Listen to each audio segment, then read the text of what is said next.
Yo les voy pidiendo, miren los que ya están con la camarita encendida, pero el resto, ¿se acuerdan que convengamos para yo no estar hablándole a unos espejitos acá? Dijimos, porfa, cámara encendida. Así por lo menos sé que están, o que después terminamos la clase, quedan 4 o 5 todavía conectados, porque vaya a saber qué andan haciendo, ¿sí? Bueno, mientras el resto sumo que se va a ir conectando, la idea es hoy trabajar el tema de operaciones pasivas, y cuando me armé el punteo de los temas, dije, si solamente hablamos de operaciones pasivas, nos estamos comiendo la contracara, que son justamente las operaciones activas. Así que la idea es arrancar un poco haciendo un punteo de cuáles son esas operaciones activas para después sí hablar de operaciones pasivas, y agregué, no sé si ya alguno estuvo buceando en la bibliografía, pero hoy agregué, a ver si lo tengo acá a mano, estuve agregando, a ver, 2024, materiales, primer parcial. Estuve agregando, algunos son por ahí como más largos, son un poquito más cortitos, pero les agregué qué es lo que hay sobre el sistema de seguro de garantía de depósitos, porque vamos a abordar algunas cuestiones, hice un punteo, entonces por lo menos que tengan lo último sobre eso, y agregué, ya son documentos un poquito más grandes, Estrategia Nacional para la Prevención y el Combate al Lavado de Activos y Financiamiento del Terrorismo, y otro que es Evaluaciones Nacionales de Riesgo y Lavado de Activos y también Financiamiento para el terrorismo, que es lo último que hay también sobre normativa del Banco Central. De hecho, después les compartí también por plataforma un artículo que tiene que ver con la GAFI, que es lo que estuvo por lo menos en boga en las últimas horas. Así que vamos a ir hacia el final. No es mi intención dar una clase de cómo se lava dinero, porque no corresponde ya hasta en cuestiones éticas como docente, pero sí tengo que contaros un poquito cómo funciona este tema del lavado de dinero, y por qué se está controlando esto, eh, particularmente en la Argentina en las últimas horas, ¿sí? Así que vamos a arrancar. Venga, acá tengo mi machetito de memoria para hoy. Vamos a arrancar primero entonces con lo que son las operaciones activas. Acuérdense que cuando estamos hablando de operaciones activas o pasivas, nos estamos poniendo desde el lugar del banco, ¿sí? De la institución financiera, ¿ok? ¿Qué creen ustedes que es una operación activa?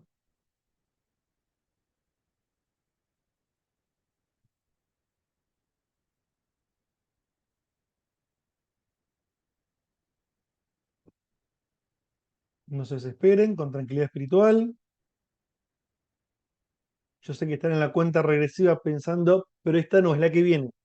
La semana que viene es la cortita. Y la otra que le sigue. Esta todavía es larga, ¿eh? No es un martes jueves engañoso como va a ser la semana que viene, que es un martes jueves engañoso. ¿Qué creen que es una operación activa?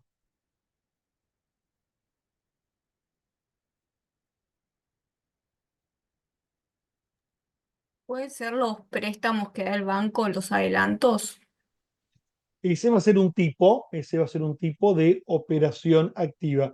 Y Julieta, esa operación activa que vos estás así como ya tipificando, ¿qué característica tiene? ¿Por qué la llamamos activa?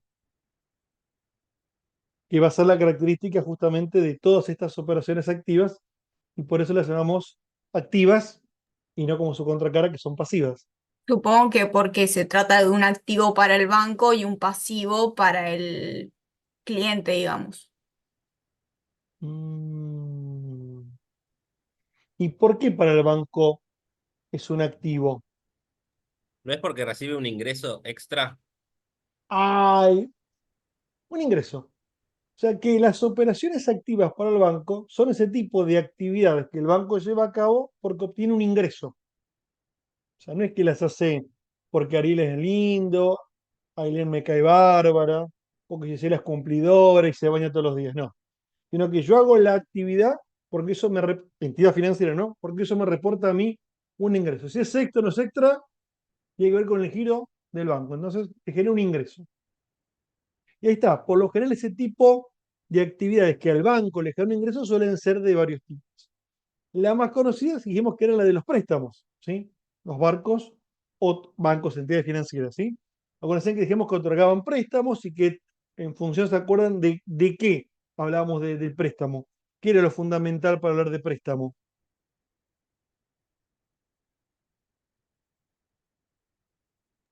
El interés Antes de llegar a eso, ¿de qué dependía el famoso préstamo? ¿Qué es de lo la fe. primero que... No, no, no, no, no, no se compliquen tanto. Cuando ustedes piden plata, ¿qué es lo primero que preguntan del otro lado? ¿Para qué no querés? ¿Para qué? O sea que la cuestión, digamos, primero este famoso préstamo es para qué y en función del para qué son los plazos, la tasa y todo eso que ustedes están contando. Pero el primero es el para qué. O sea que cuando uno habla de operaciones activas por parte de las entidades financieras y hablamos de los préstamos, personas físicas, jurídicas, préstamos para consumo, para inversión, para producción, para comprar un auto, para comprar un bien mueble, etcétera, etcétera, etcétera. O sea que sobre eso el banco obviamente genera un ingreso, ¿sí? Después hablamos de otro tipo de operaciones que son un poco más específicas, que no eran solamente los préstamos. ¿Cuáles son las otras operaciones que el banco también recibe un ingreso, digamos, y que también las consideramos activas?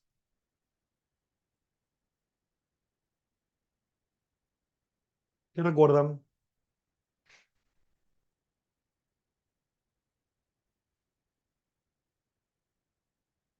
Y son en Comex, y lo vimos también acá, lo comentamos en la primera clase, tiene que ver con los documentos. Adelantos, ¿Y cómo sería eso? Ahora de los adelantos. como el cobro de una exportación, descontando un documento. Ay, pues sí, descuento de documentos, o sea, puede ser un descuento en una letra, un pagaré, un cheque, o sea que ahí los bancos también, digamos, tienen un ingreso porque le aplican al uso de su usuario un descuento de un documento, cheque, pagaré, carta, digo, letra, lo que sea. ¿Qué otro tipo de operación activa hace el banco? Cuando se abre una carta de crédito o una cobranza, Ajá, bueno, sí, son costos operativos de instrumentos, está bien, está bueno, esto sí, porque en realidad ahí no está mal lo que están nombrando, Ariel. Lo que pasa es que una cosa es lo que el banco cobra por ese servicio puntual y otra cosa es por un conjunto de operaciones que el banco tiene por su giro. O sea, cuando yo hablo de un préstamo, digamos, no es que no estaríamos mencionando ahí el costo del préstamo. Vos abrir un préstamo y te cobran por abrir un crédito también. Sin embargo, nosotros no nos referimos al costo de ese crédito, sino que nos referimos al crédito en sí. En este caso, el servicio que te otorga el banco es un servicio de comercio exterior, que solamente tiene un precio. Si querés podemos hablar de ahí. Pero digamos, no es básicamente los servicios por los cuales los bancos por excelencia manejan operaciones activas, sino que tiene que ver cómo canalizan. Entonces, está bien este tema que ustedes nombraron hace un ratito de los préstamos, está bien el descuento de los documentos, si querés podremos meter ahí este tema de medios de pago, pero después hay uno que es como muy puntual, por el cual sí el banco cobra, en realidad tiene justamente un ingreso por esa operación. Una cosa son los gastos de otorgamiento del crédito, que lo tuyo sería ese nombre técnico, gasto de otorgamiento. Pero, ¿cuál sería un ingreso que el banco tiene por un tipo de operación que es muy, muy particular y que incluso estos días están dando muy bien? Muy bien. ¿Cubierto de la cuenta corriente? Bueno, también, sí, yo le metería lo mismo, digamos, en la parte de documentos, en el punto que vimos recién, ya sea que yo descuento una letra, un pagaré, un descubierto en la cuenta corriente, también, que es un servicio del banco me presta y sobre ese descubierto hay un costo financiero. Pero esos costos financieros, lo que el banco me cobra por eso, pero el banco hay algo que me cobra posta a posta y es un lindo ingreso para el Las, in- banco porque tiene que ver con una de las funciones que hace el banco. las inversiones, valores, ¿Sabes? Tiene que ver con las inversiones, las sí, sí. inversiones.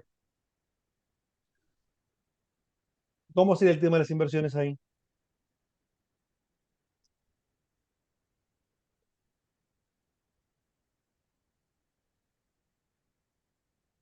¿Qué es lo que el ¿Plazo banco fijo, cobra, profe? que es un ingreso? ¿Cómo? ¿El plazo fijo? Mm, no. Estamos hablando de operaciones activas. El plazo fijo no es una operación activa, es pasiva.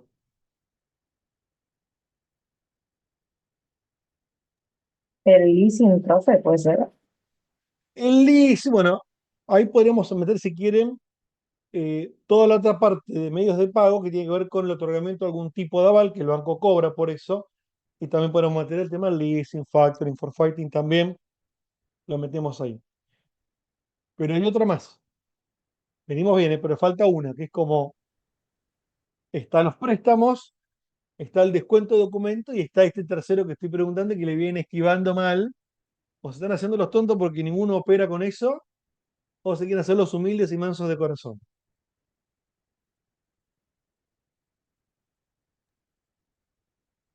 Tarjeta de crédito entraría también. La tarjeta de crédito. ¿Cómo? La tarjeta de Eh, crédito.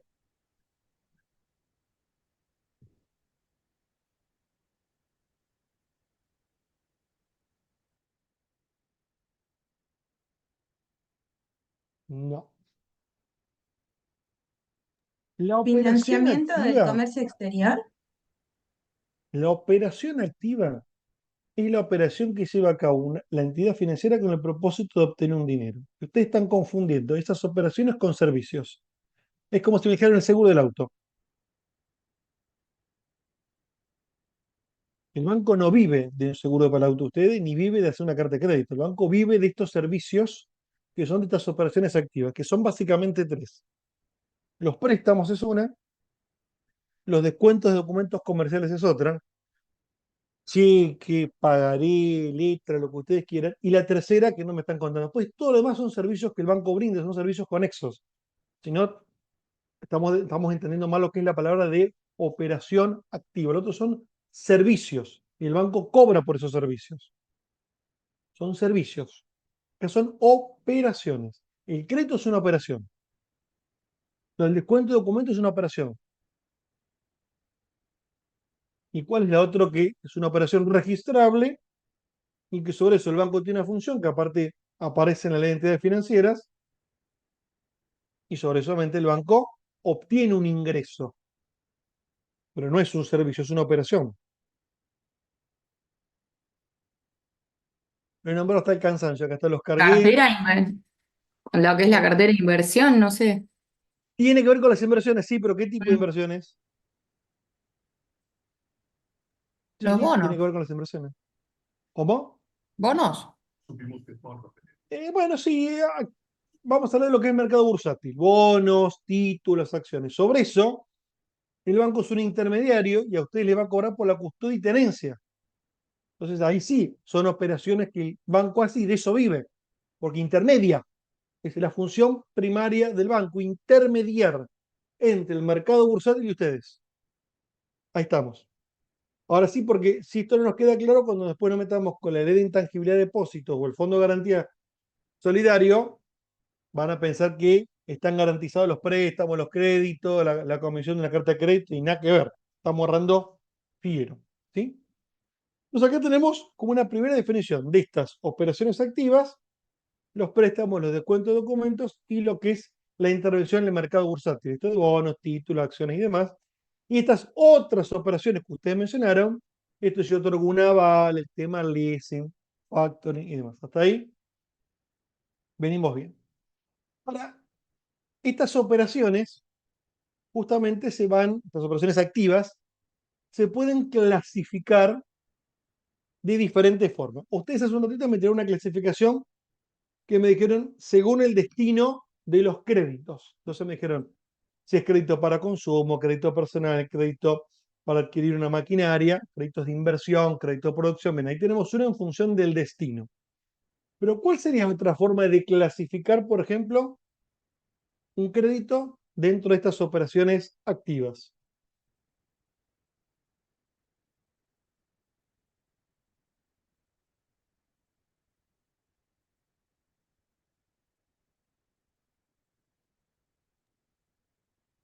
Según el plazo, mediano, ¿Cómo sería largo eso? plazo, Venimos corto bien, plazo. venimos bien. Ahí está. ¿Cómo sería? Corto plazo, mediano y largo. Según Bien. monto Y también. más o menos para que tengamos una idea, ¿qué es esto de corto, mediano y largo? Corto serían 12 meses. Un año, 2 años, hacía todo. Acuérdense que esto siempre va a depender de qué tipo de crédito estemos hablando. Aplicamos la categoría corto, mediano y largo, ¿no? Pero más o menos corto plazo es un año, dos. Mediano plazo, 2, 3 años, 4 como máximo. Y ya 5 para adelante es largo plazo. Usted puede decir, profe, ¿qué se está tomando en el mate? Acá a largo plazo es mayo. Bueno, es otra historia, eso es otra historia. En Argentina, corto, medio y largo plazo tiene otras connotaciones, pero en sistemas más o menos normales, esto es lo que uno llama corto, mediano y largo plazo. ¿Sí? Entonces tenemos según el tipo de destino, según el plazo. Después, ¿qué otro tipo tenemos para clasificar estos créditos, estas operaciones activas? Según la moneda, si es nacional, extranjera. Bien, ahí tenemos según cómo esté pautada la moneda. Eso está muy bueno, bien la aclaración de Ornella, Sí, que puede según ser el tipo moneda de nacional o interés. extranjera. Bien, vamos con la moneda, y lo otro es el interés, sí, pero vamos a hablar del tema moneda. Y uno generalmente cuando pacta una moneda que no es la nacional, ¿qué tiene que agregar en ese contrato que uno hace con el banco?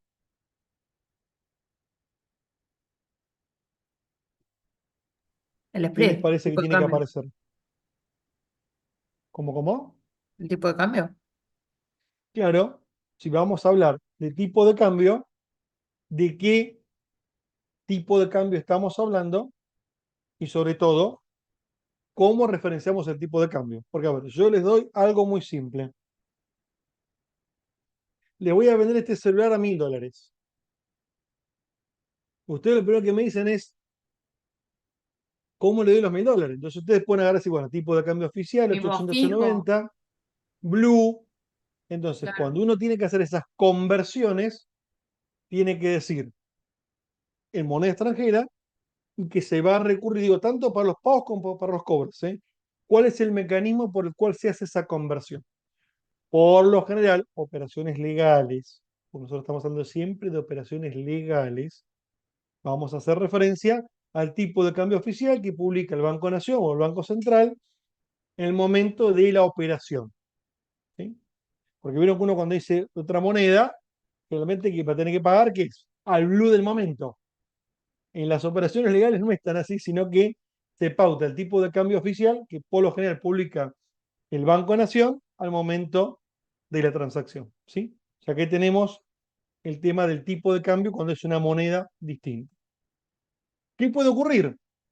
Que ese tipo de cambio tenga cuestiones impositivas. Entonces se debe de aclarar qué es ese tipo de cambio y las modificaciones que surgieron en el momento del pago efectivo. Porque, a ver, pero pues si usted va a pagar el Spotify el tipo de cambio oficial, 880. Pero me dice, profe, yo lo estoy pagando a 1396 que son de la tarjeta. Bueno, pero. Pero le falta el impuesto al país, le está faltando esto, le está faltando otro, le está faltando ingresos brutos.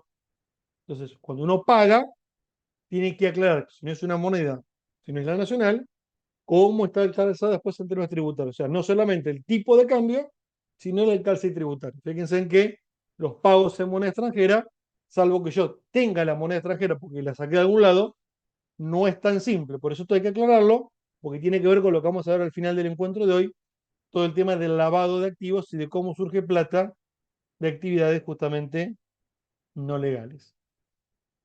Recién alguien comentó otra cosa. Dijo, no sé si tipo de interés o tasa de interés. ¿Quién fue?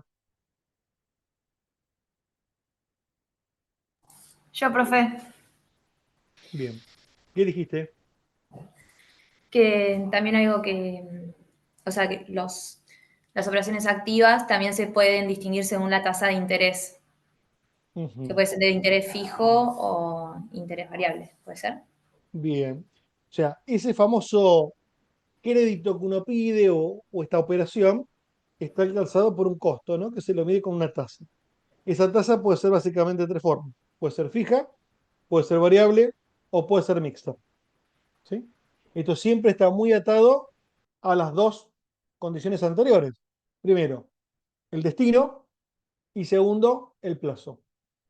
Cuando estamos hablando de créditos a muy largo plazo, ¿sí? Y que suelen ser un poco asesinas esas tasas, se le da un respirito a la persona los primeros meses y se lo hace a tasa fija, suspiro, y después se lo hace una tasa variable, que esa es la gran crítica, por ejemplo, que hay de los créditos hipotecarios. Uno saca un crédito hipotecario a 20 años, los primeros 2 años son una tasa fija, vos más o menos lo podés pilotear, a partir del tercero te vienen con una tasa mixta, una tasa variable y ¡pum! Quedaste tuje para el norte. Esto suele ocurrir. Por eso es importante también determinar si es fija y ya queda establecido el monto, no hay ningún problema porque se dice es tanto el costo financiero total. Y cuando es variable, al igual que la moneda, variable en función de qué. ¿Qué es lo que tomamos como variable para hacer ese ajuste de la tasa de cambio con el tiempo? Eso tiene que estar también establecido porque si no queda en el aire y estos contratos, ya que tuviéramos a un abogado de derecho privado, nos estaría retando porque tiene que quedar establecido en función de qué es esa variabilidad de la tasa. ¿Sí? Cuando es mixta queda un poco más claro. Hay un componente fijo, pero siempre hay que establecer el componente variable de qué. ¿Sí? ¿Y cuál es el último factor que tiene que ver también con este especie de otorgamiento y con lo que es la puesta en marcha de un crédito corto, mediano, en pesos o en dólares, con tasa alta, baja?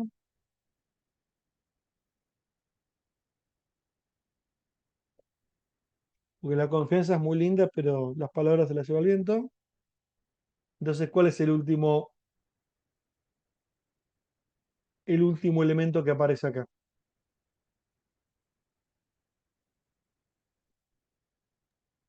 ¿Cuál creen que es el Tipo de último garantía. factor? El tipo de garantía. Esto es fundamental. ¿Cómo se va a garantizar esa operación? ¿Sí? Justamente en función del destino que se le da, en función del tiempo, en función de los montos, en función de la moneda, aparece la garantía. No es cualquier cosa, ¿sí? A veces cuando se piden más de una garantía, tiene que ver con la cuestión de la ejecución de esa garantía, ¿sí? Según usted se está alquilando, seguramente qué tipo de garantía le han pedido. Ustedes son todos propietarios, no, nadie alquila acá. Son toda una manga de propietarios terratenientes No, de una zona garantía oeste. inmobiliaria te pide. Una garantía. ¿Y qué garantía inmobiliaria le piden? Un ¿Qué le título piden? de Que tenga una unos casa. dólares y si no es una casa, ¿qué le piden? ¿Qué es lo más común? Más que un título de una casa. Recibo sueldo.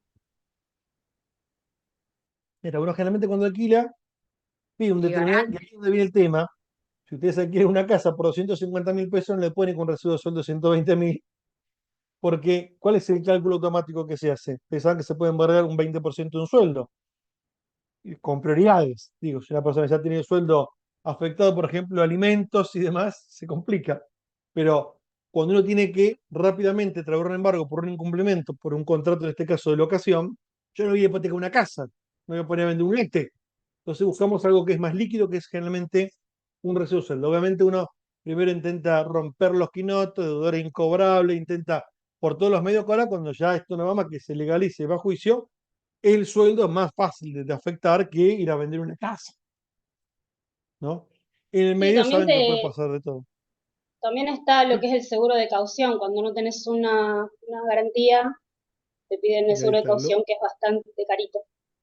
Lo otro es la compra de un seguro. Generalmente cuando uno tiene que hacer algún tipo de operación, si no, contrata un seguro de caución que cobran unos cuantos manguitos, pero es lo que les sale a ustedes cuando no pueden, o los ingresos, o no tienen, como recién decía una compañera acá, no pueden poner una escritura arriba de la mesa. Si yo tuviera una casa, no voy a adquirir una casa. Entonces, cuando alguien no sale de garantía, aparecen estas garantías que uno presta, digamos, para salir al ruedo del contrato. ¿Sí? Pero los bancos esto lo piden y mucho, insisto, depende de la operación, los montos y demás. Cuando uno es cliente y opera con el banco, hay cierto manto de piedad.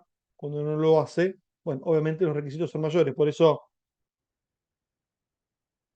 cuando uno está en comercio exterior, no tiene un banco solo. Las empresas operan con varios bancos y van justamente diversificando algo, que es lo que vamos a ver ahora, que tienen que ver con los riesgos.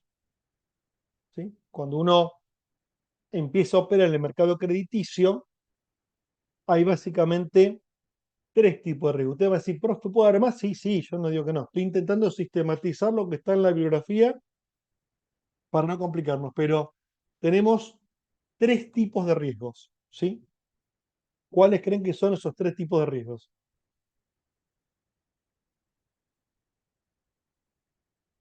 Alto, medio, bajo. Ahí ya estamos clasificando, pero ¿riesgo de qué tenemos? Ah, incobrabilidad. Bien, o sea que tenemos lo que llamamos el riesgo de crédito propiamente dicho, y ese riesgo de crédito tiene que ver con que si vamos o no vamos banco, acuérdense que lo estamos viendo al lado del banco, ¿eh? O entidad financiera, si vamos o no vamos a cobrar, o sea, si la persona nos va o no nos va a pagar. Entonces ahí tenemos otro Cobrable. riesgo, es el riesgo crediticio, ¿sí? Que el cliente pueda no pagar. Eso uno por lo general tiene una precalificación, esto ya lo hemos charlado en algún momento, uno cuando se mete, mismo hasta en la billetera virtual de Mercado Pago, uno tiene como una precalificación crediticia. Usted le vamos a dar 50.000 pesos, 80.000 pesos, medio palo, 4 palos, 50 palos, que tiene que ver con ese flujo de dinero, de movimientos que uno tiene. Entonces el banco dice, bueno, más o menos, si este tipo mueve 200.000 pesos por mes, yo le puedo prestar 50.000, de la cuarta parte de lo que mueve, porque esa guita la mueve, ¿sí? Si uno pide más y lo paga, entonces quiere decir que tiene una buena nota de riesgo crediticio. Por eso yo les comentaba en algún momento esto de mover las tarjetas de crédito y pagarlas, porque eso genera una buena calificación en materia de riesgo crediticio. O sea que en términos de crédito, ahí tenemos esto de alto, medio, bajo, más o menos.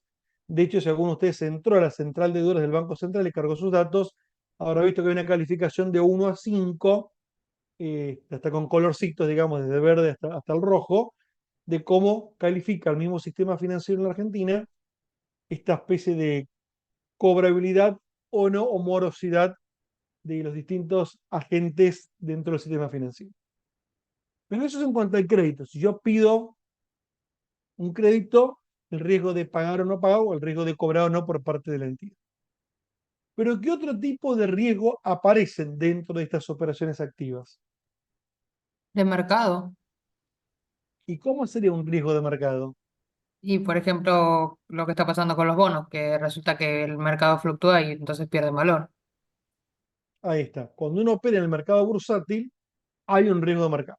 Bonos, acciones, títulos, todo eso fluctúa, como decía, creo que era Juliana. Entonces, esas fluctuaciones hacen que uno pueda o perder, hay que ver qué llamamos perder, aclaro, porque uno puede venir con buenos retornos y de golpe esos buenos retornos se empiezan a ser negativos, pero no es que uno está con menos plata que el original, sino que los retornos disminuyen, ¿sí? Los márgenes de utilidad, pero eh, hay un riesgo de mercado. Por eso cuando uno hace inversiones, tiene que hacer un estudio de los riesgos de mercado, ¿sí? Yo voy a invertir o voy a comprar activos porque el riesgo viene por los dos lados. Yo invirtiendo y cuando adquiero del mercado, que no es lo mismo que invertir, tengo que analizar qué es lo que está pasando en el mercado. Después está todo el tema de riesgo país, riesgo político, digamos, eso también se suma a esto. Pero el riesgo de mercado tiene que ver con ese rendimiento de la inversión una vez que empieza a trabajarse, ¿ok?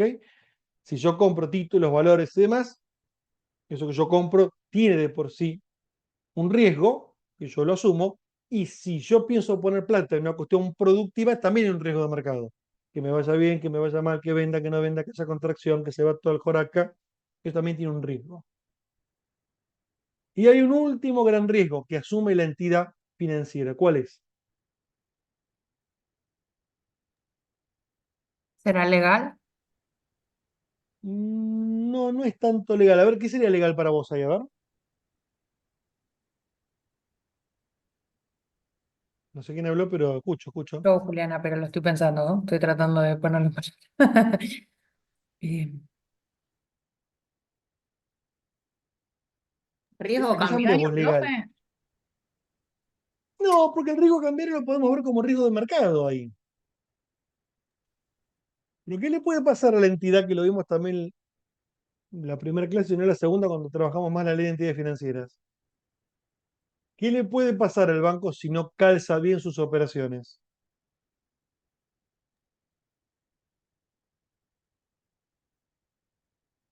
Porque el banco también debe por las entidades. Que es lo que genera, si alguien ya estuvo leyendo la ley de entidades financieras, es uno de los problemas que genera la disolución o la fusión o el cierre. Que lo hemos enumerado un poco la semana pasada. ¿Qué otro tipo de riesgo aparece acá? Que sea insolvente. Claro, ¿y eso cómo lo llamamos en la práctica? El riesgo Que quiebra. de liquidez. De El liquidez. riesgo de liquidez Ok. que tiene la institución financiera, que justamente tiene que ver con esto de la solvencia para, y la liquidez para cubrir sus obligaciones. ¿Sí? En comercio ustedes esto lo ven permanentemente. Cuando ustedes abren esos instrumentos back to back, un respaldado uno con el otro, se imaginan que si alguien se equivocó, no se respetó una fecha de vencimiento o algo, automáticamente todo el calce financiero de la operación se cae a pedazos. Hay bancos que es una cosquillita, o instituciones que pueden hacer un simple cosquillón en el dedo gordo del pie y otras que no. Se imaginan que para una empresa tampoco. Digo, una pyme tiene un tipo de cintura financiera y una multinacional, digamos, tiene otros mecanismos para solventar si le va mal en algo. Esto es importante saber también cómo uno intenta mitigar esos riesgos de liquidez, sobre todo en corto plazo. Ahora bien, vamos a ponernos 2 minutos en el lugar del banco. Hagan de cuenta que son bancos. Tienen carita de banco.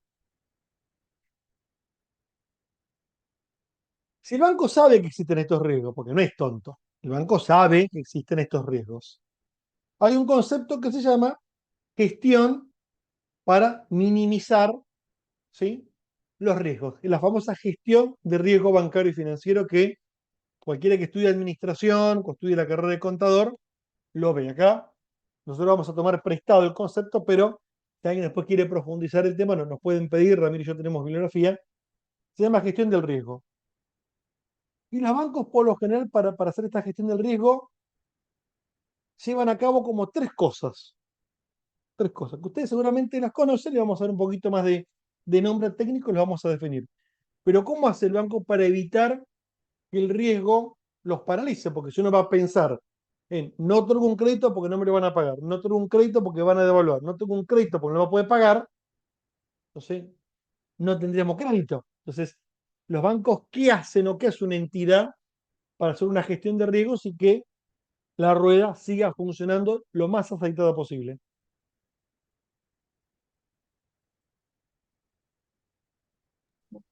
Te califica crediticiamente, ¿no? No me van a dar a mí un préstamo de un montón de plata si no tengo cómo devolver. Bien, el famoso análisis crediticio. Muy bien, Juliana creo que era, ¿no?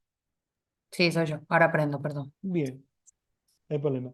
Juliana, bueno, ahí está justamente el primer elemento, el análisis crediticio, que tiene que ver con ese análisis que se hace de la persona. Si está en condiciones o no, después de devolverlo. Por eso es, ¿para qué le va a usar usted? No, me voy a ir a Disney. Bien, ¿cuánto cobra usted por mes? 80.000 pesos.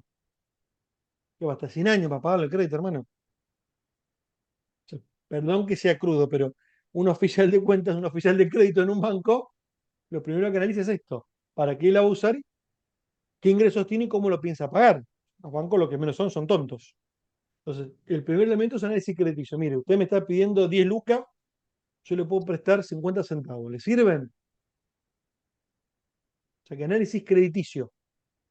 Digo porque cuando yo después analizo algunos proyectos de inversión que me llegan a la mano, la empresa que ustedes manejan se ve que Juan Escaciota, que está a 4 cuadras de la universidad, puede pedir millones de pesos a cualquier banco, millones de dólares, que no tiene ningún problema en su análisis crediticio. Después ponen que hace 5 años que no paga el monotributo y nunca en su vida pagó ingreso bruto, pero un análisis crediticio fabuloso. Sarazas no, muchachos, por eso hay una cuestión de comportamiento de la persona física o jurídica en esto. Pero entonces, primer elemento, análisis crediticio. Segundo elemento, ¿qué otra cosa hace el banco o la entidad financiera para minimizar los riesgos?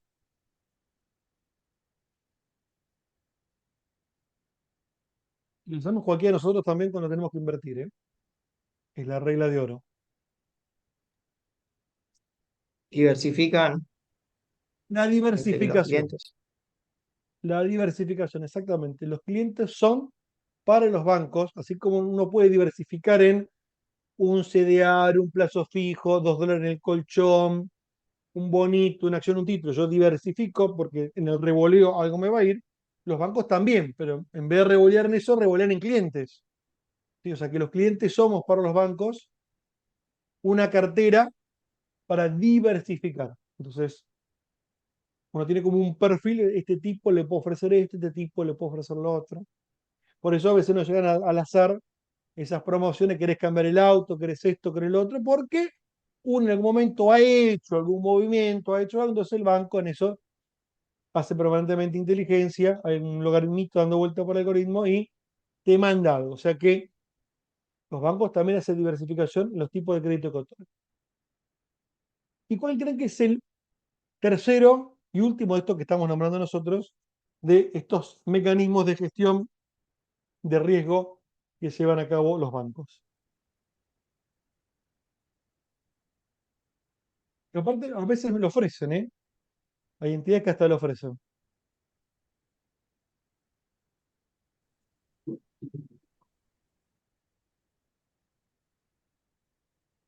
Seguros. ¿Cómo? ¿A un seguro? Seguros, ¿sí? En realidad, el seguro sería la fórmula que se instrumenta, pero estamos hablando de cómo se genera una cobertura del riesgo, ¿sí? Por lo general, esa cobertura uno lo hace a través de un seguro. Por eso cuando la compañera contaba lo de las cauciones, justamente no es que salen de arriba del cielo, sino que es un mecanismo de cobertura que la entidad financiera suele pedir para asegurarse. Es más, a veces hasta el mismo banco es el que te vende para asegurarse que va a cobrar el día de mañana frente a un supuesto, frente a un supuesto problema. Es más, si ustedes sacan un crédito, ¿qué es lo primero que te enchufan cuando vos sacas un crédito? Que aparece desglosado en el detalle. ¿Qué es lo que nos cobran? La tarjeta de crédito también lo cobran.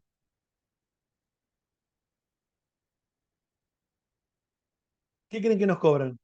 Ahora me dicen, no, a mí, profe, no me cobran. ¿Qué cobran? costo de mantenimiento. No, pero el costo de mantenimiento no viven. ¿Qué es lo que me cobran? Impuestos. Estamos hablando de la gestión de riesgo. Hasta ahora lo que me están contando ustedes no tiene nada que ver con gestión de riesgo. ¿Cuál es el riesgo en el impuesto ahí? Seguro de vida te cobran muchas veces. El seguro de vida, muchachos, nos cobran seguro de vida. ¿Sí? Siempre aparece el concepto de seguro de vida. Sobre el saldo de deudor. Muchos, ay, estoy pagando un seguro de vida cuando se cae muriendo mi pareja, no sé, fulano. No, usted no cobra nada. El seguro de vida lo que hace es cancelar la deuda. Cancela la deuda. ¿Sí? No es que usted va a cobrar millones. No. Si usted quiere cobrar millones, contrate un seguro de vida aparte. Los seguros de vida de los préstamos, estas cuestiones tienen que ver con qué. Si usted saca un crédito, 84 cuotas, y tiene 60 pirulos, el banco se lo dio, salvo que usted piense vivir hasta los 90 años, si en algún momento le pasa algo, ley de la vida, ¡pum! Sí, Hay que pero buscar cuando una es garantía. comercial, ¿Cómo? cuando lo saca una empresa, ¿qué te cobran? No, ahí funciona de otra manera. ¿Cómo Ah, funciona cuando lo saca una empresa? no sé, calculo que pedirán un aval. Utiliza el patrimonio de la empresa, los activos Claro. financieros de la empresa, o los galpones de la empresa, o las maquinarias de la empresa, o el giro comercial de la empresa. ¿Sí? Porque es justamente en función de el tipo societario, es el tipo garantía que la empresa pone bajo la mesa. ¿Sí? O sea, ¿ustedes se imaginan a Paolo Roca con un seguro de vida por Tenaris? No existe eso. ¿Sí? Ahí es la empresa la que responde. ¿Mm? Hay un director y demás. El sistema de deuda funciona por otro lado, sobre todo que cotiza en bolsa. Acá estoy hablando de una pyme o algo más chico que va y pide el dueño un crédito para hacer algo, y obviamente te cobran esto, ¿sí? Pero los seguros de vida es bastante usual en estos créditos más terrenales que estamos viendo acá. Entonces viene la famosa pregunta del millón. ¿Por qué son operaciones activas? Son operaciones activas porque los bancos ganan. ¿Ganan en qué? En tres interés que me cobran por esta operación y la tasa de interés que me va a pagar por las operaciones pasivas, que es lo que vamos a ver en un ratito. O sea que estas operaciones activas van a ser activas y redituables siempre y cuando esa diferencia sea positiva, que es lo que yo les comentaba la semana pasada y que quedó ahí picando. Si empiezan a cambiar las condiciones de mercado porque se eliminan los topes de tasas mínimas, por ejemplo, de los plazos fijos y de los pases y todo esto, automáticamente los bancos van a tener un descalce de sus operaciones activas y de sus operaciones pasivas. En este momento hay operaciones pasivas que todavía no han vencido, sino que están en eso, que tienen una tasa por encima de las tasas activas. Entonces hay bancos que van a tener algunos problemitas, por lo menos de liquidez. O sea, para que vean que lo que estamos contando es bastante concreto. Obviamente ya saben que a esta altura, ¿quién es el que regula el cómo se hacen estas operaciones activas? ¿Quién regula? ¿La UNLU? No. Ramiro, tampoco. El ¿Quién Banco regula Central. esto? El Banco Central. El Banco Central es el que se va a ocupar de regular todas estas operaciones activas a través del sistema financiero y básicamente esta regulación de operaciones activas se hace a través de tres mecanismos, que es lo que surge de la ley de entidades financieras y un poco lo que vimos la semana pasada. La primera a través de normas. ¿Sí? Las famosas ¿qué? ¿Cuáles eran las normas? Eran de dos tipos.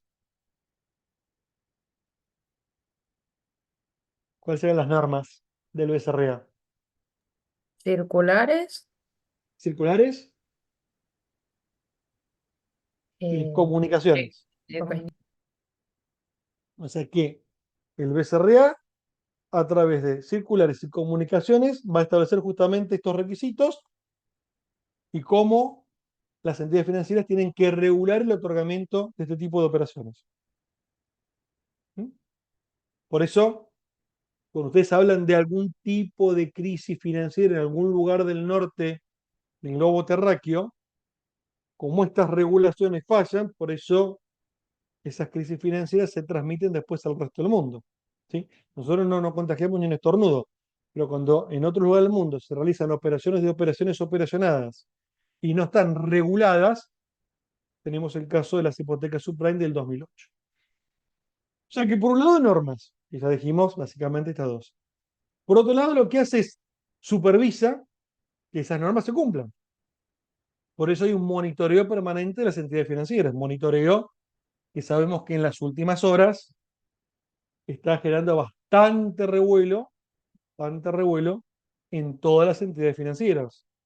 Por eso hay tanto dato duro de qué está pasando con los pesos, con los plazos fijos y todo lo que recién comentábamos del mercado bursátil, que se sube, que no baja, que si van a los bonos, que qué tipo de bonos se dispara, porque hay un seguimiento permanente que hace el SRA. Y algo que dijimos, si no se cumple, sanción. O sea que también el Banco Central se va a ocupar de sancionar a las entidades financieras que no cumplan con estas circulares y estos comunicados. Dentro de todo esto, digamos, ¿qué es lo que mira el BCRA? El BCRA lo que va a hacer, va a mirar en función de las entidades, ustedes ya habrán leído la 21.526 y habrán visto que existen diferentes tipos de entidades financieras. En función del tipo de entidad financiera, el Banco Central va a establecer cuáles son los principios generales que rigen a esa entidad financiera. O sea, esa entidad financiera está habilitada para hacer cierto tipo de operaciones y por lo cual tiene que hacer su actividad y su giro comercial ese tipo de actividades financieras. No puede hacer otras. Por eso estaba el tema de las operaciones admitidas y las operaciones prohibidas. O sea que la entidad financiera es a full, es el primer mecanismo de regulación. Dentro de después los aspectos más específicos y bien técnico-operativos, ¿qué es lo que empieza a ver el Banco Central? Empieza a ver cómo está concentrado el crédito. Entonces, por ejemplo, Fausto, cada 3 meses con crédito personal. ¿Por qué? ¿Y por qué el banco se lo da? ¿Qué pasa? O sea, no es porque Fausto pida cada 3 meses un crédito personal, pero digo, operaciones que son recurrentes y que después pueden llegar a generar problemas, y siempre es el mismo cliente, el mismo tipo de crédito, eso genera una concentración de crédito. Entonces ahí, cuando es solamente un cliente, un grupo de clientes, el Banco Central pasa a ver qué está pasando, qué hay favoritismo, qué porque Fausto tiene ojos claros, qué pasa, viene un country, qué pasa con Fausto. Por eso empiezan ahí a pedir información específica del tipo de momento que está haciendo Fausto. ¿Sí? Y sobre todo, insisto, en las últimas semanas esto se está viendo muchísimo, producto de lo que está pasando en Santa Fe y producto de lo que ahora empezó a ocurrir en Córdoba, ¿sí? De las operaciones no lícitas, digamos, por decirlo de alguna manera. Dentro de este mecanismo, lo cual el Banco Central lleva la regulación, tiene que también evaluar el riesgo de las mismas entidades. Y va a haber una clasificación de la entidad, que no es la clasificación de si no él está pagando o no está pagando, sino el nivel de exposición que tiene esa entidad financiera para cobrar o no cobrar por parte del cliente y lo que se llama la provisión. Porque supongamos que cualquier entidad, a ver, no quiero comprometer ninguna, pero supongamos el HSBC estuvo flojito y otorgó un montón de créditos porque quiere hacerse una hermosa cartera de cliente y no le pagan, yo, que tengo los depósitos en ese banco, yo después quiero ir que la plata esté. No que no esté porque la prestó a Mansalva y no prestó, la prestó a la mía. Entonces acá hay una cuestión de regulación en dos sentidos. El tipo de riesgo que asume la entidad y después cómo va a hacer cargo a ese tipo de operación. Y algo que hasta hace un tiempito estaba y ahora como la libertad sigue avanzando, eso va cambiando, es cómo se regulan las tasas o los tipos de interés. Hasta prácticamente diciembre, enero, había topes para el famoso costo financiero cuando uno pagaba los mínimos de las tarjetas de crédito. Esto ahora, cada entidad en su libertad de competencia fija lo que se le antoja. Bueno, eso fija lo que se le antoja, también el Banco Central regula los costos financieros. O sea que si bien se puede cobrar cualquier cosa, no hay que caer en algo que es un ilícito en principio, que es la usura. Entonces ahí también hubo de todo. De enero hasta hoy hubo varios casos y varias presentaciones incluso de tasas astronómicas del más del 1000% que obedecían a este overpricing de algunos que la inflación iba a rondar el 15.000%, o sea que estamos en una hiper encuesta de la luna. Entonces hubo bancos, hubo tarjetas que recargaron un montón de costos financieros por pagos mínimos o por sistemas de pago, y eso también cayó en este boleo de regulación de tasa de interés. Por más que sea libre, también el Banco Central tiene que regular eso. Hasta acá, ¿cómo venimos? Porque están muy calladitos, no preguntan nada. ¿Venimos bien? Bien, profe. Sí, sí, se Sí, sí, entiende. profe. Perfecto.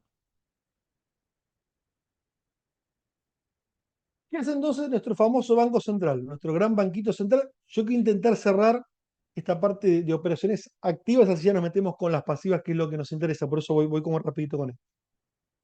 Esta supervisión que les decía que hace el Banco Central, con toda esta normativa y demás que estamos contando, lo suele hacer a través de exámenes periódicos que realizan las entidades financieras. En esos exámenes periódicos, que son pedidos de informes, ¿qué es lo que hace? Evalúa la solvencia, cómo está con los compromisos frente a terceros, y hace un rastreo de cómo viene con sus operaciones habituales. Esto quiere decir cómo es el nivel de sus operaciones. Cumple, no cumple los plazos, cómo las tiene calzadas. O sea, el manejo diario de una entidad financiera. Si esto no tiene ningún problema, Es como que estamos en un canal verde. Esa entidad financiera viene bien. Otra cosa que mide mucho el Banco Central, y esto aquellos que hemos trabajado en auditoría se mide, es cuando yo, si alguno de ustedes trabaja en una empresa, hasta me va a entender, cuando yo pido un informe o pido justamente un determinado tipo de información. Yo le digo a Sofía, Sofía, me tirás el balance de los últimos 2 años de la empresa y Sofía se da media vuelta, ping, me lo mandó por correo. Yo puedo estar una semana en mirarlo, pero Sofía ya me lo mandó. Ahora, Sofía, ¿me pasás el informe? Estamos a 19. Llegamos a 28. Sofía, no me pasaste el informe. Llegamos a 10 de abril. Sofía, estoy esperando el informe.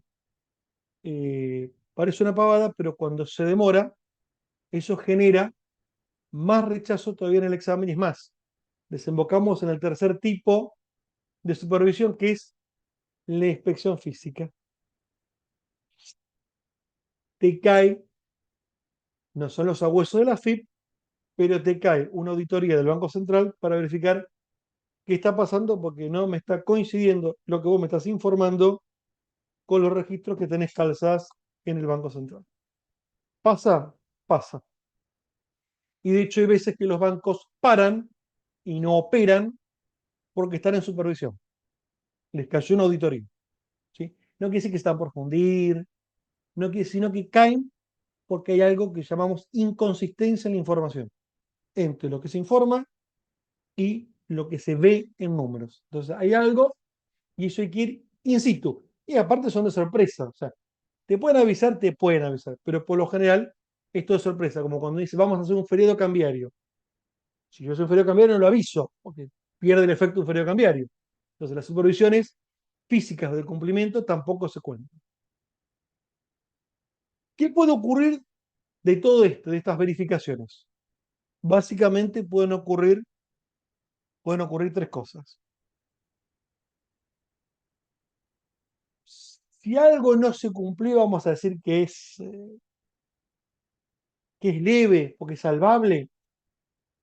Bueno, hay algo que se llama en mi barrio poniendo esta balanza la sanción que termina siendo un tipo de multa pecuniaria. O sea, un determinado monto, págalo y seguís funcionando. Pero ojo que estás marcado.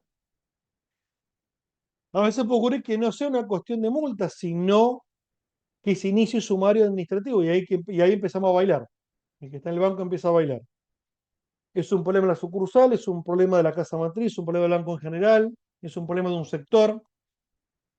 El sumario administrativo pesa, porque depende qué es lo que origina el sumario administrativo, se puede originar otro tipo de sumario de carácter penal o contencioso. Esto, si ustedes lo vieron seguramente con el profe de Derecho Aduanero, les ha contado que uno por lo general cuando termina haciendo una denuncia hay como dos patitas. Poner la guita y terminar sopre. ¿No? Bueno, acá en los bancos ocurre lo mismo. Una cosa es la multita y eventualmente el sumario administrativo, me quedo sin laburo, me rajan. Y otra cosa es el efecto penal, si esto tiene algún tipo de codificación en el Código Penal, ¿sí?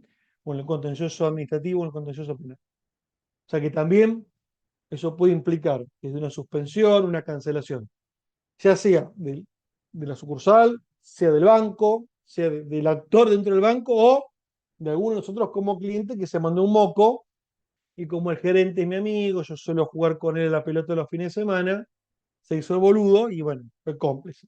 Entonces también la va a ligar, también la liga. Por eso, cuando nosotros leímos en la primera clase las operaciones prohibidas, tiene que ver con ese tipo de concesiones especiales que uno otorga, que en algún momento puede llegar a saltar en un tipo de inspección. ¿Sí? Y si el moco se lo mandó el gerente, se lo mandó el contador, se lo mandó el tesorero, bueno, directamente se lo puede inhabilitar para ejercer la función pública o ejercer algún tipo de cargo del cual tenga que manejar guita.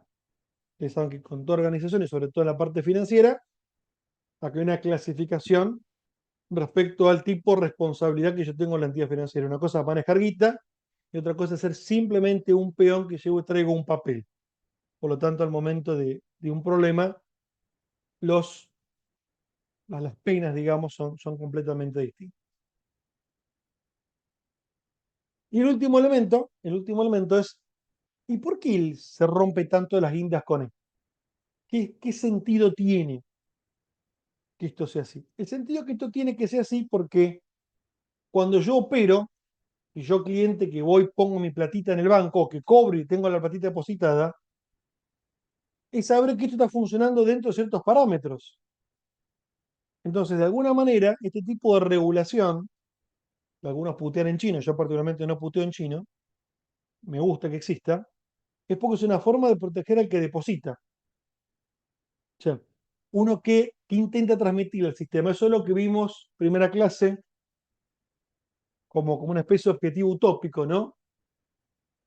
Asegurar que las entidades financieras gocen de una buena salud y demás. Esto es como si nosotros supiéramos que cada vez que salimos a la calle con el auto, nos controlan, chupamos la pipeta, no estamos en pedo, nos controlan que tengamos el carnet habilitante, que el auto esté transferido y que tengamos seguro.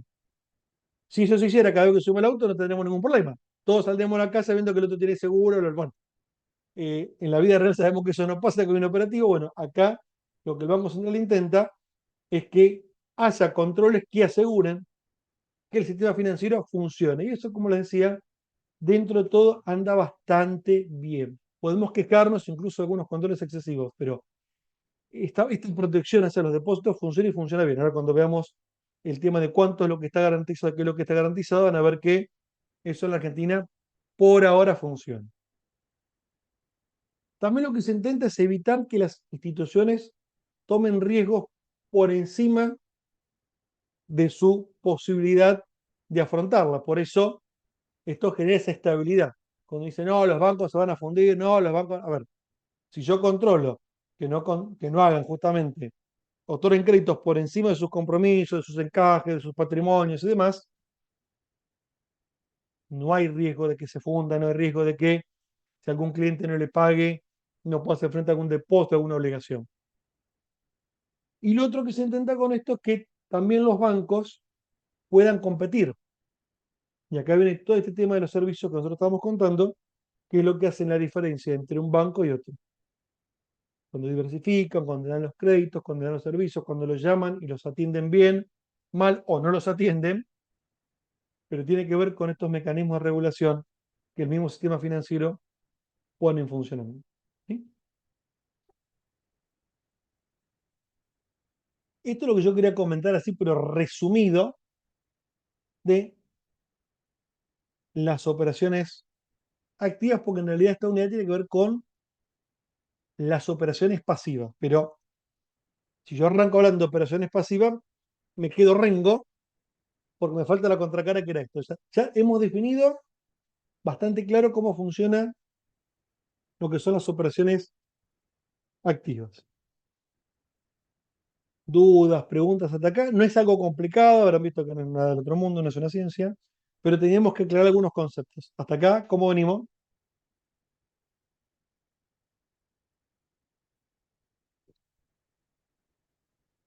Venimos bien, venimos mal, más o menos. No, bien, bien, profe, bien. Sí. ¿Venimos bien? Bien. Vamos entonces ahora sí a definir qué es una operación pasiva, que aparte hay una operación que es como la vedette de la operación pasiva del banco. ¿Cuál es la vedette de la operación, de la gran operación pasiva del banco? Plazo fijo. No. Yo para hacer todo eso, ¿qué tengo que hacer primero? Los depósitos, No, depósitos. La clave para yo entrar al sistema financiero, ¿qué es? Que me depositen. Si yo no tengo guita en el sistema, ¿cómo hago yo un plazo fijo? Tengo que tener guita en la cuenta. Entonces es la cuenta corriente, la Cuenta corriente, caja de ahorro. Yo necesito estar en el sistema financiero para hacer un depósito. ¿Sí? Con cualquiera de las cuentas que ya vimos que existe, que incluso en un ratito vamos a enumerar también y ver algunas cuentas especiales, como para que las tengan idea que existen. ¿Sí? Pero yo necesito estar en un banco y obviamente tener una cuenta en la que yo pueda recibir depósitos y yo pueda hacer depósitos. Entonces ahí tenemos la clave. Las operaciones pasivas básicamente son depósitos bancarios que termina siendo una especie de contrato entre una persona que es el depositante, que le va a entregar el dinero a otra, que suele ser el banco depositario, para que este banco lo custodie. ¿Sí? Y obviamente lo va a devolver cuando yo depositante así lo requiera. Y acá viene cuáles son las condiciones en las cuales yo dejo ese dinero y cuáles son las condiciones en las que yo me vuelvo a hacer de este dinero. Y ustedes nombraron un caso que son los plazos fijos. Si yo agarro y pongo hoy un plazo fijo a 30 días, no puedo ir el viernes a decir vengo a buscar la plata porque yo me comprometí 30 días a dejarla. Se no puede. Esos plazos fijos. ¿Sí? Generalmente cuando uno habla de este concepto de depositario y depositante, decimos que el banco es el depositario y cualquier persona física o jurídica también lo puede ser. Y lo mismo ocurre con el depositante. Puede ser persona física, jurídica, pública o privada. De hecho, el Estado también deposita. Que es donde viene el gran problema el último mes de qué pasa con los fondos que el Estado deposita y que antes funcionaban como adelantos transitorios de cuenta. Y que ahora eso se empieza a cortar. ¿Sí? Pero justamente en función de cómo uno pauta ese depósito con la entidad financiera, tiene que ver con esto de los plazos. Entonces tiene que ver con la disponibilidad, que son los famosos depósitos a la vista o los depósitos a plazo. Y acá sí, surgen dos conceptos que ustedes marcaban hoy en las operaciones activas. Yo le dije minuto porque se están adelantando, porque eso forma parte de las operaciones pasivas. Si yo dejo un depósito a plazo fijo por 30 días, ¿qué es lo que va a aparecer acá ahora? Que ustedes lo nombraron hoy en la operación activa y yo le dije no, es pasiva. ¿Qué aparece?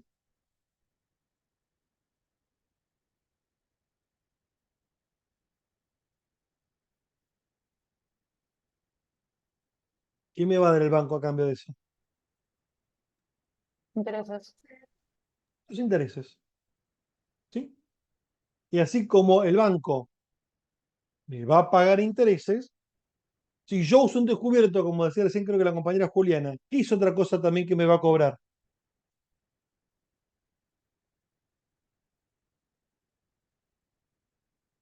¿Qué me cobra? No me cobra nada. No, intereses también. El interés. Claro, me cobra el famoso descubierto. ¿Sí? O sea y ahí tenemos el tema. ¿Dónde me va a cobrar más? ¿En el descubierto o en el plazo fijo? El descubierto. En el descubierto. ¿Sí? Porque como venimos arrastrando el concepto de las operaciones activas, el banco va a ganar, va a obtener más ingreso por esa operación activa que por las operaciones pasivas. O sea que acá es donde uno empieza a jugar entre cómo deposito el dinero y cómo yo quiero ganar con ese dinero depositado, sabiendo que puedo tener costos financieros. ¿Sí? Bien. Ahora, cuando yo quiero depositar, ¿qué pasa con ese depósito que yo hago en la entidad financiera? Vamos a hacer cuenta que solamente banco.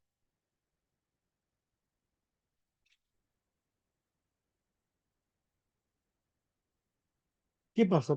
¿En qué nos obligamos o en qué se obliga la institución con la persona que lo abre? ¿Cuáles son las tres operaciones básicas que se derivan en la puesta en marcha de una cuentita de estas características a través del depósito?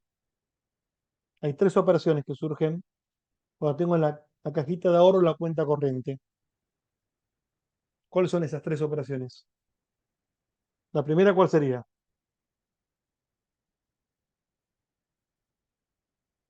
Y que origina todo esto. ¿Qué es? ¿Qué puedo hacer esa cuenta yo? Realizar pago. Depositar. Puedo depositar, Claro, sí. Hacer depositar. transferencias. Puedo hacer Y hacer transferencias Retirar extracciones. dinero. y retirar dinero. O sea que básicamente cuando uno abre una cuenta, surgen estas tres operaciones básicas, que es el poder depositar, el poder retirar y el poder transferir. Y acá viene la clave del millón. ¿Hay algún requisito para depositar, retirar o transferir?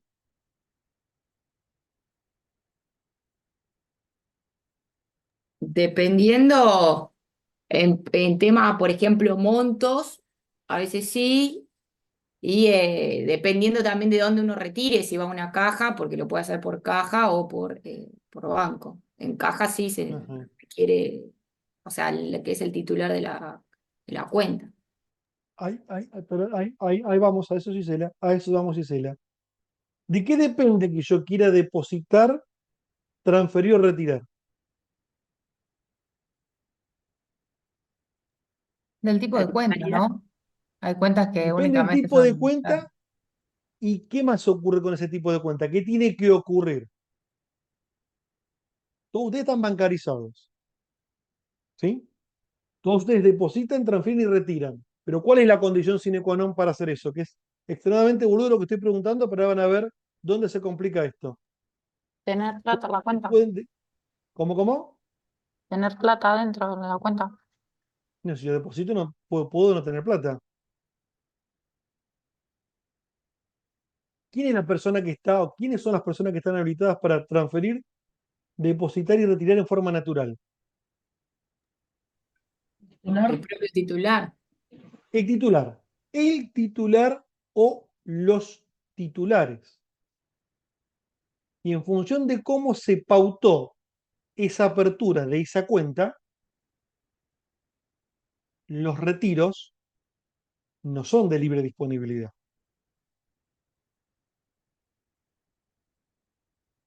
Sobre todo en las empresas. Puede poner uno un poder a alguien para que le retire sobre una misma cuenta, eso Ahora, sí. no funciona tan así.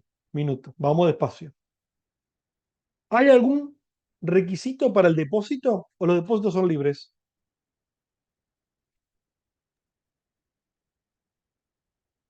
Quiero creer que son libres. O sea, el banco quiere que. Y yo puedo depositar, yo En Gustavo, le puedo caja, depositar a Agustina, le puedo libre. depositar a Profe, Ariel, se refiere por a que caja, por terminal, por paloma mensajera. En principio yo no tengo ningún problema.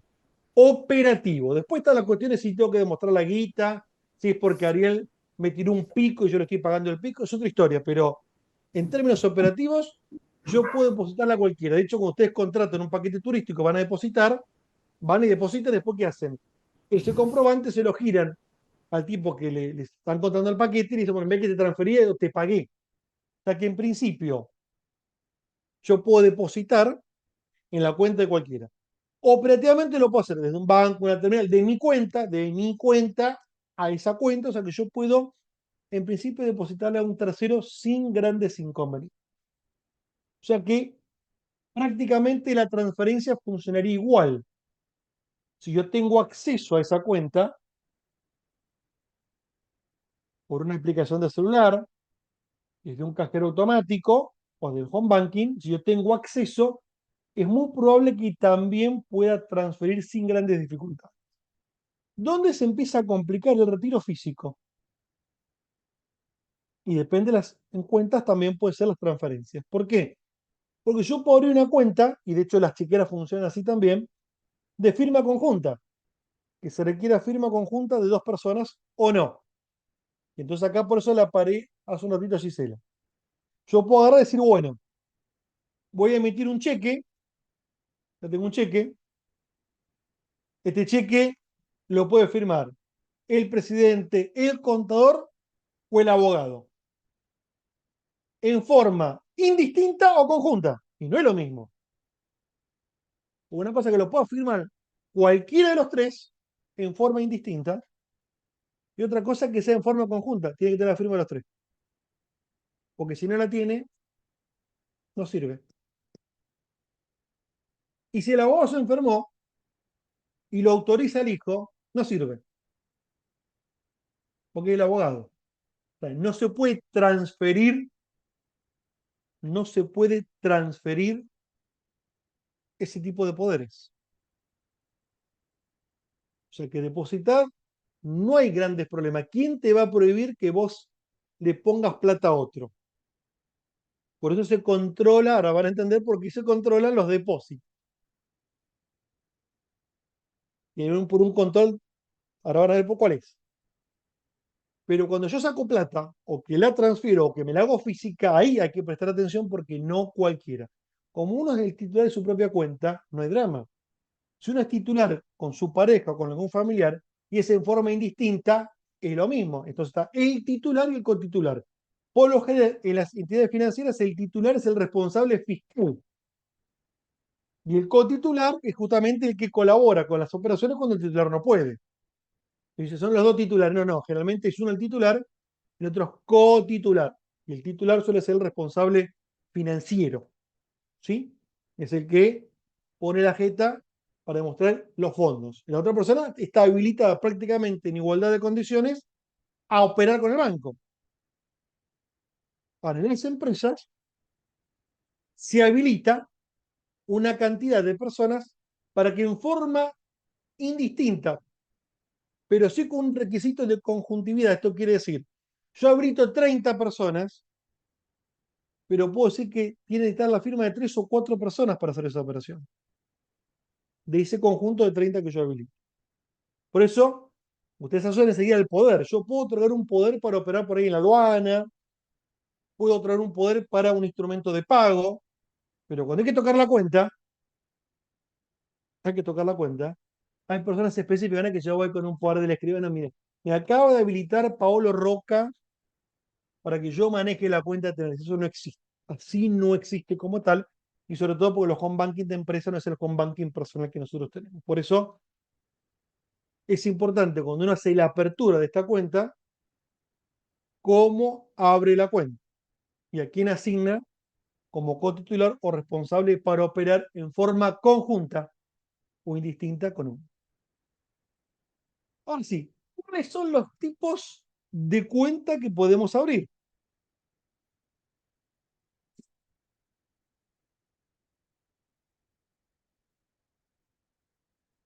La más conocida, ¿cuál es? Cuenta corriente y caja de ahorro. Tenemos cuenta corriente, tenemos caja de ahorro. ¿Y Acuérdense la que comitente? cuenta corriente y caja de ahorro en pesos, en dólares, en moneda extranjera. Una cuenta comitente que es para hacer inversiones. ¿Qué más tenemos? El que no tiene absolutamente nada, tiene derecho a tener una cuenta de qué tipo. Suelen tener, son de dos tipos y suelen tener justamente dos nombres porque tienen dos requisitos. El tipo que no está bancarizado en lo más mínimo, tiene derecho y acceso a qué.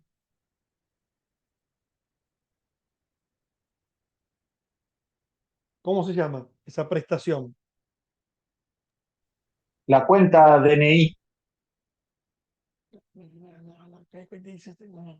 Esto que yo digo es para todos los bancos. Olvídese del Banco Provincia.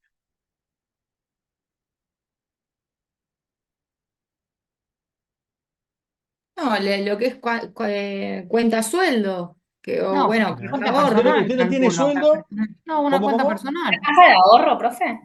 Y esa cuenta se llama cuenta gratuita universal. Cualquier Ok. cristiano en el sistema financiero argentino que no tiene cuenta en ningún banco, que no tiene cuenta en ningún banco, en ninguna billetera, que no tiene más que papel higiénico, los bancos le pueden abrir una cuenta gratuita universal y no tiene ningún tipo de costo y es para hacer el mínimo de operaciones. No para sacar la macro selecta o la Black Platinum o la Pre. No, no, no, no. Eso es otra cosa, que son las cuentas personales que ustedes están contando. Pero José Cartonero, que quiere depositar los 2 kilos de cartón que vende por hora, si no tiene cuenta bancaria, puede elegir desde Banco Nación a Santander, a Galicia y HSBC, el banco que se le antoje, y el banco, fíjense en que todos los bancos tienen un lado chiquito colocado, algo que se llama cuenta gratuita universal, para todos, todas, todes, e incluso especifica la edad en la cual se pueden empezar a abrir este tipo de cuentas. Después está la cuenta básica, que suele ser esta caja de ahorro en pesos y asociada a una tarjeta de débito. Que eso no quiere decir que sea gratarola, sino que me permite acceder a una serie de servicios en forma gratis. O sea, no me van a cobrar mantenimiento, pero seguramente si pido la tarjetita, algo me van a cobrar. Si quiero operar en determinados cajeros que no es de la red del banco, algo me van a cobrar. O sea que algo de eso aparece, que se llama la cuenta básica. También la tienen todas las entidades financieras.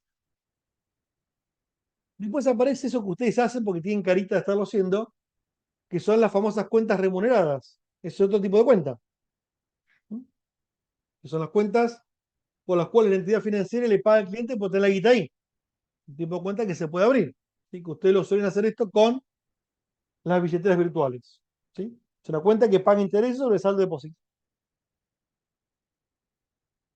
Después tenemos otra que es muy conocida. Muy conocida. A ver, voy a dar un ejemplo, a ver si ustedes se acuerdan cuál es el nombre. Yo tengo un seguro de vida, ¿no? Me cago muriendo mañana. Yo no quiero, yo no quiero. Me cago muriendo mañana. Tengo 2 niños menores de edad. Estoy casado legalmente. No puedo decir como Dios manda porque por iglesia no, ese es el tema pendiente con mi señora que es atea, pero estamos casados legalmente. Hay una parte seguro que le va a corresponder a mi señora y una parte que le corresponde a mis hijos. El seguro de vida que le corresponde a mis hijos, ¿dónde se deposita? Y en una judicial y lo sacarán cuando sean mayores. Exactamente, ese tipo de cuenta se llama cuenta de usura pupilar. Es un tipo de cuenta especial que se abre, como bien dijo Juliana, en este tipo de casos. Una herencia, un seguro, no es de libre disponibilidad, eso queda bajo una custodia judicial, hasta que la persona, estamos hablando de menores de edad, por lo general es para menores de edad. No es el caso de personas que tengan un tipo de discapacidad, entonces tengan apoderados. Eso es otro tipo de cuentas, son cuentas especiales, pero la cuenta de usura pupilar es una cuenta especial para menores de edad para este tipo de casos y se usan mucho más de lo que ustedes piensan. No es la cuenta para cobrar alimentos, ¿sí? Aclaro, porque no es ese tipo de cuenta.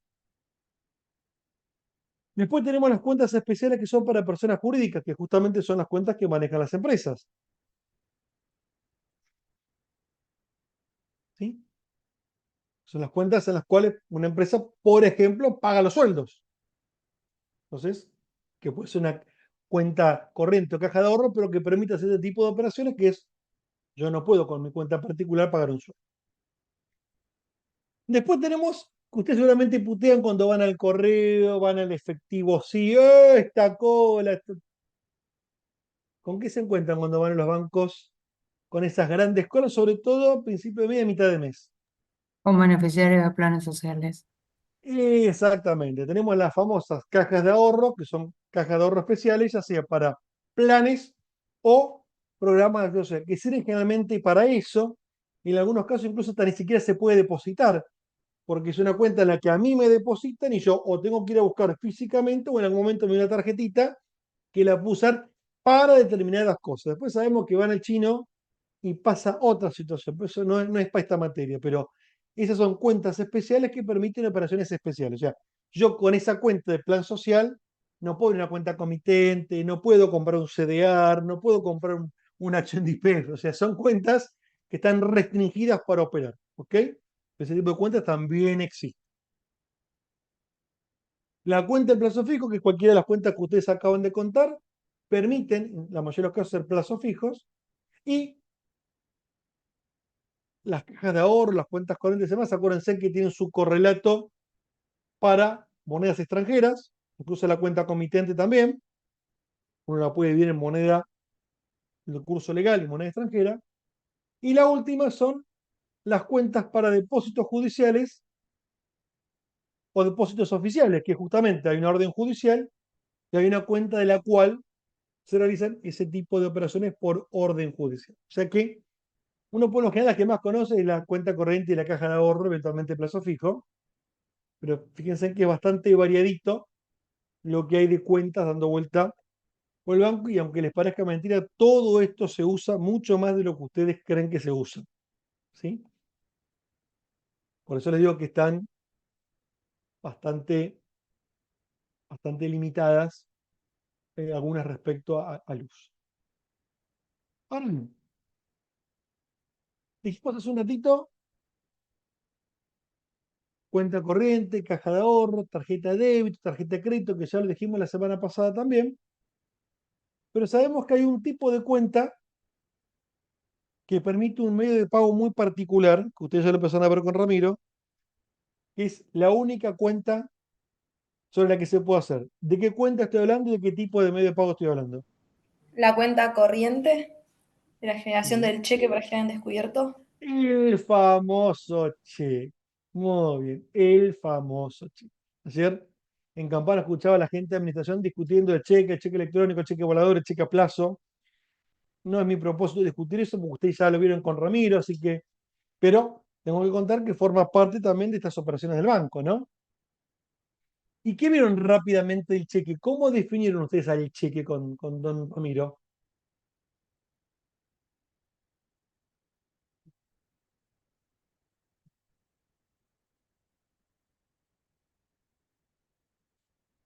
Como un instrumento financiero. Sí, suele ser que un cheque. Un medio de pago. Suele de pago, suena generalmente una orden de pago que el que la emite, ¿qué hago? Le estoy ordenando a un banco que le pague a una determinada persona una determinada suma de dinero, ¿no? Y depende cómo esté confeccionado ese cheque, ¿con qué nos encontramos? Con un cheque que es como. Endosable. Bueno, El cheque puede estar ¿no? endosado, puede ser al portador, Cruzado, el a la portador, orden, diferido, nominativo, la orden. pago diferido. O sea que existen diferentes tipos de cheques, ya lo habrán visto con Ramiro, ¿sí? Los cheques a viajero también es una cosa, ¿sí? O sea que existen diferentes tipos de cheques. Este cheque que por lo generalmente lo emite un librador y que uno le presenta en un banco para su cobro, pueden ocurrir varias cosas. ¿Por qué ese cheque se puede de golpe rebotar? Porque yo reboto el pago de un cheque. Porque la cuenta no tiene fondos. Por ejemplo, puede ser que la cuenta no tenga Bueno, fondos o hayamos usado el máximo del descubierto, por lo cual el cheque rebota. ¿Cuál es otro problema por el cual un cheque se puede llegar a rebotar? Ustedes me están contando Porque uno por falta de fondos. está Bueno, si denunciado, tuviéramos ¿no? una Mal cuenta corriente confeccionado. para autor. Espere. Falta de fondos. O porque no estoy autorizado para quedar descubierto, lo gasté. Primera situación. Segunda situación, ¿qué puede ocurrir? Mal confeccionado. El cheque esté mal confeccionado. ¿Cuál suele ser un error común en la confección del cheque? La letra, el número en letras, perdón. que no coincide, digamos. No coinciden números y letras. Ustedes se cagan de risa, pero con el tema de los decimales eso ha pasado y mucho, ¿sí? Eso pasa y mucho. ¿Qué más puede ocurrir con ese cheque? Alguien lo dijo recién y que ya no se usa tanto, pero hubo una época en la que se usaba muchísimo eso. Alguien lo dijo. Que esté denunciado. El cheque está denunciado, los cheques están numerados. Yo puedo enumerar que o perdí la chequera o me robaron un cheque o me falta un cheque. Entonces yo denuncio el cheque automáticamente. Obviamente, si uno hace siempre esto, ya llega un momento que no puedo operar más con cheque, ¿no? Pero uno puede denunciar de golpe un cheque, ¿sí? ¿Qué más puede ocurrir? Que se rebotan, pero bueno, acá hay problema con la rebotada. ¿Qué pasa con los cheques? Tiene que ver con la forma en la cual está hecho el cheque. Que esté Que Puede se mal ser que deposite esté ante la fecha de vencido. pago. ¿Cómo? Ahí lo dijo recién, pero se pisar, están apuntando lo mismo. ¿Cómo? Que está vencido, digamos, venció. Puede tener una fecha mal, pero algo que dijeron acá, esto es fundamental. Cuando yo Que se utilizo deposite antes. cheques de pago habitual y los confundo para cheque de pago diferido, el famoso cheque volador. Entonces ahí tenemos un problema, porque como los cheques están numerados, y los bancos saben esto, que me estén entrando cheques que se corresponden a pagos diferidos con cheques que no son de pago diferido. Entonces ahí tenemos un problema. Alguien hoy hablaba de la confección. ¿Cuál sería un gran problema aparte del número? ¿Qué otra cosa puede ocurrir cuando yo confecciono un cheque?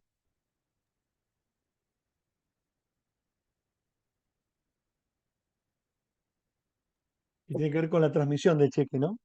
Que El no haya nombre sido endosado. titular, No está firmado. que haya problemas con el endoso, que por ahí sea un cheque que no se pueda endosar, que justamente esté nominativo no a la orden y no lo podamos endosar. Y alguien a la vuelta agarró y se lo pasó a otro. Hay cheques que, por lo general, cuando uno tiene que cobrar, ahora insisto, esto se ha solucionado todo con las transferencias, pero cuando uno antes cobraba el cheque, por ejemplo, de un seguro, ¿sí? Y venía en nombre de la persona que era el beneficiario, yo no se lo podía transferir al chapista, sino que lo tenía que cobrar yo. Y era la forma en la cual el seguro se aseguraba que cobraba yo la plata. Hoy el tema de que le pusieran en la cuenta, y por eso piden que la cuenta sea de uno, no de terceros, eso se solucionó. Pero hubo épocas en las que los cheques eran nominativos, no a la orden, incluso más, hasta cruzados para depositar, y yo daba vuelta, lo endosaba, lo empezaba a circular y los cheques después llegaban rebotados. Bueno, por eso es fundamental cómo se emite el cheque, porque esto es algo tan sensible que puede generar incluso una primera forma, una primera, digamos, medida, suspender el uso de la chequera hasta después directamente cerrarme la posibilidad de operar con cheques. ¿Sí? Esto ocurre.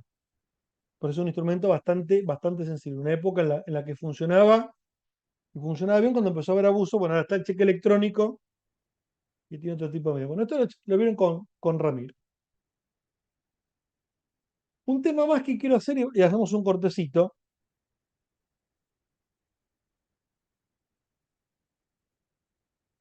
Que tiene que ver con la información. ¿Se acuerdan que yo hice la broma la semana pasada? Llamo al banco y digo, hola banco, ¿cómo andas, che? Noelia, ¿está casada? ¿Está separada, viuda, divorciada? ¿Cuánta plata tiene? ¿Cobró? ¿Tiene un título? ¿Cómo habíamos llamado a esa información que en principio el banco no me la tendría que dar con esa libertad? ¿Secreto? Secreto El bancario. famoso secreto bancario. O sea que todas estas operaciones activas de las que estamos hablando y las operaciones pasivas que estamos enumerando, tiene que ver con lo que se va a llamar el secreto bancario. ¿Y qué es el secreto bancario? Es el derecho que uno tiene como cliente a que el banco mantenga la confidencialidad de la información sobre las operaciones que uno realiza con esa entidad financiera. Y básicamente, si esto fuera una clase de derecho, le tendría que decir que esto tiene dos principios. El principio de la inviolabilidad a la intimidad y a la privacidad. Entonces, el secreto bancario básicamente parte de este principio. El derecho que tiene uno como cliente a la intimidad y la privacidad de las operaciones que yo realizo con esa entidad. ¿Qué tipo de operaciones? Todas, salvo las que el banco justamente está obligado a informar por operaciones que pueden ser consideradas sospechosas y que incluso pueden alentar esto del lavado de dinero o el financiamiento al terrorismo. ¿Sí? Gustavo, pero ahora en esto de la información cruzada, ¿no? Como de que los organismos se pasan información para agruparla. ¿El secreto bancario Sí. dónde queda? Es que justamente ese cruzamiento, muy buena pregunta, Juliana, ese cruzamiento de información es información que uno declara. La información que no se declara no se cruza. Ok, Entonces, lo que sí puede ocurrir es que haya información específica que se pida, que es lo que vamos a ver ahora, cuál es la información que se empieza a salir del secreto bancario, pero es un pedido de informe, ¿sí? El derecho a la intimidad es un derecho que tenemos todos, por lo tanto, como las operaciones bancarias están alcanzadas por esto, eso forma parte de la vida privada de uno, como yo le decía. Si yo me voy a un Taylor y paso la tarjeta de débito o crédito en un Taylor, no tiene que todo el mundo enterarse que yo me fui a un Taylor. Y menos si fui con mi señora, no fui con mi señora, fui con mi amante, fui con un chabón, fui con un traba que me levanté en ruta 8. Forma parte de lo mío. ¿Sí? Entonces esa información no puede circular.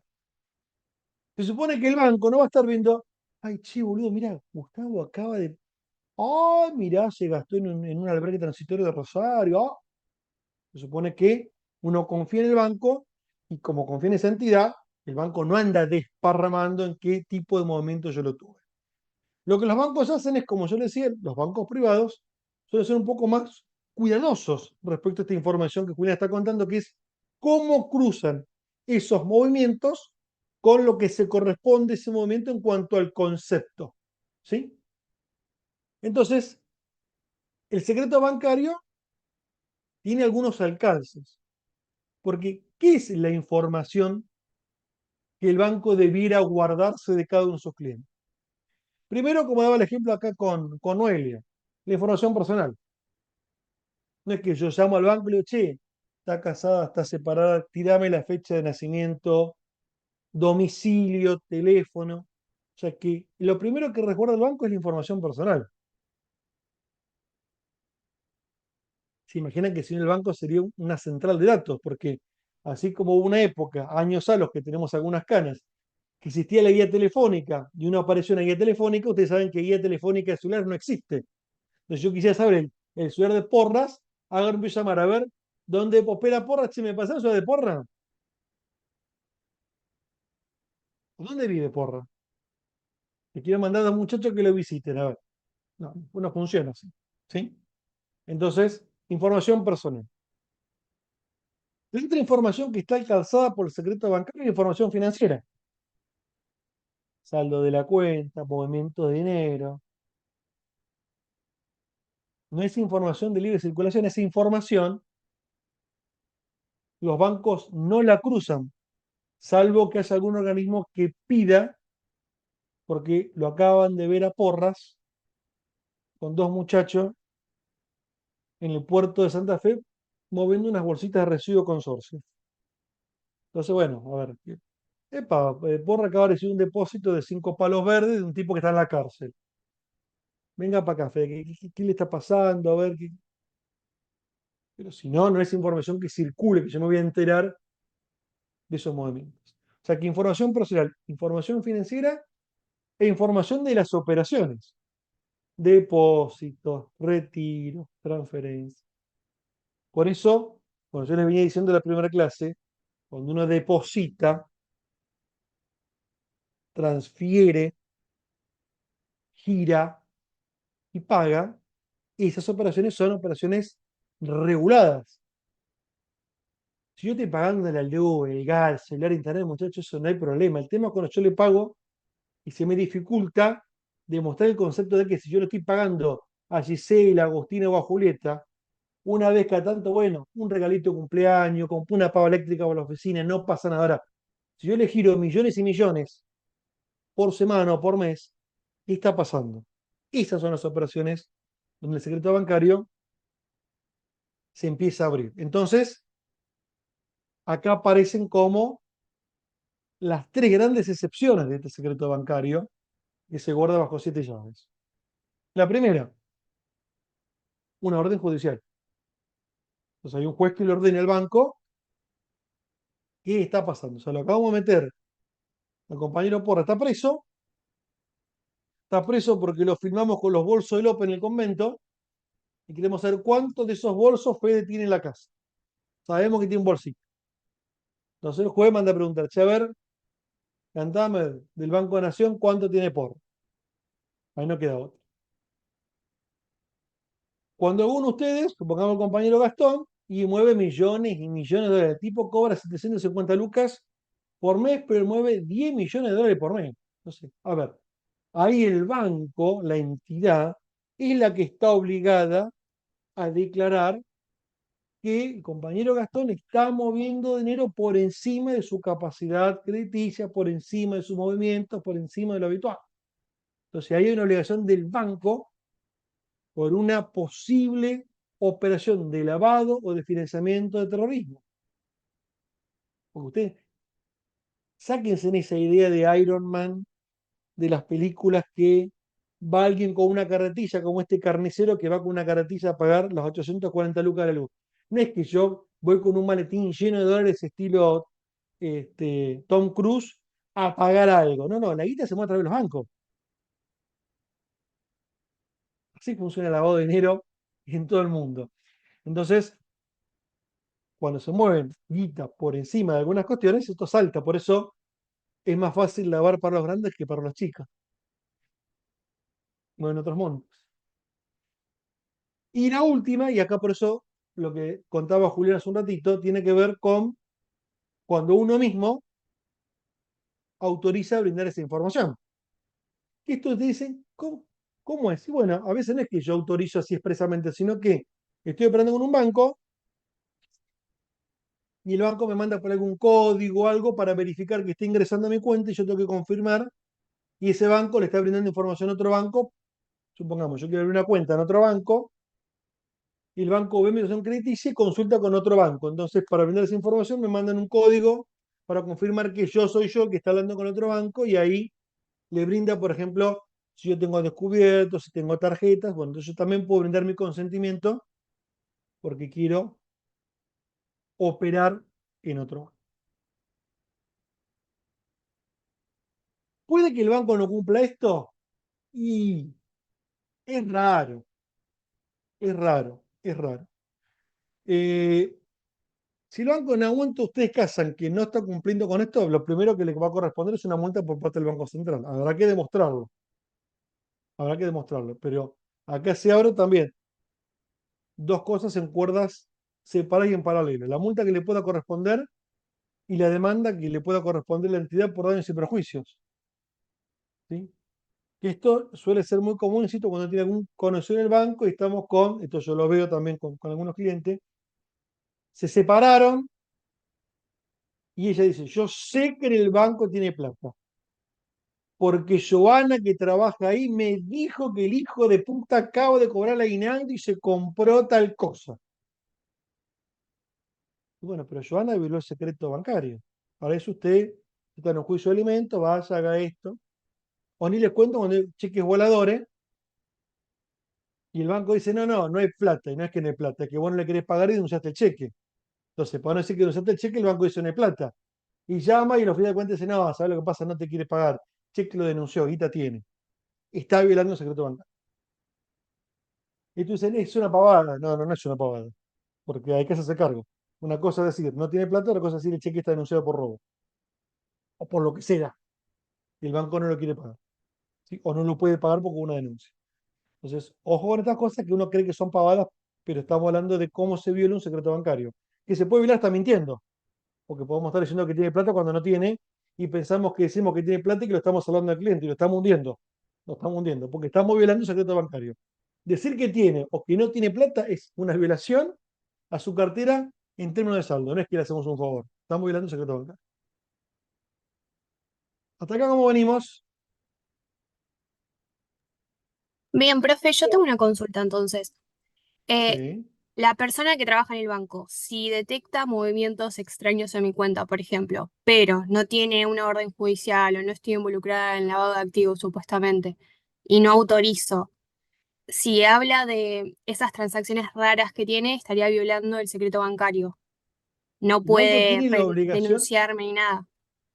el banco tiene la obligación, si considera que estás moviendo dinero por encima de tus límites, tiene la obligación de informar.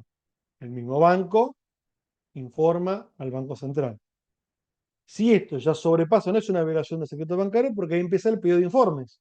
Y donde hay pedido de informes por parte de autoridad de aplicación, Banco Central, AFIP o el mismo Estado, son las formas en las cuales el secreto bancario sí se puede desecretar, o sea, la forma en la cual el secreto bancario pierde viabilidad. El tema es cuando en una operación comercial vos estás tapando algo, el banco está tapando algo, y ahí sí, uno se entera, no es que yo llamo y sé el saldo que tiene Pérez con Pan, que tiene Malita Fortabacho, o Fantino, no es que yo llamo y me dice Fantino tiene tanta guita, eso no existe. ¿Sí?